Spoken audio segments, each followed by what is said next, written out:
श्रीकृष्णाय परमात्मने नमः। श्रीमद्भगवद्गीता अथ प्रथमोऽध्यायः।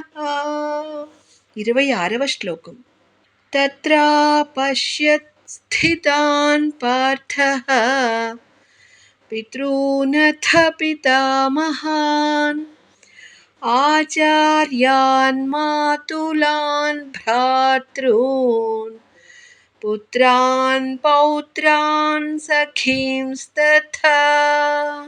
భావము యందును చేరియున్న పెదతండ్రులను పినతండ్రులను తాత ముత్తాతలను గురువులను మేనమామలను సోదరులను పుత్రులను పౌత్రులను మిత్రులను పిల్లనిచ్చిన మామలను మున్నగు ఆత్మీయులందరినీ చూచెను.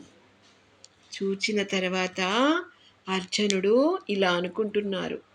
యుద్ధరంగంలో అతనికి శత్రువులు కనిపించలేదు. తనకు ఎంతో ప్రియమైన బంధువులే కనిపించారు. అందువల్ల అతని మనస్సు కరుణతో నిండిపోయి ధర్మాన్ని ఆచరించాలా, బంధువులను రక్షించాలా అనే సంఘర్షణ ప్రారంభమైంది. ఇదే భగవద్గీత ఉపదేశానికి పునాది అయినది. జై శ్రీకృష్ణ.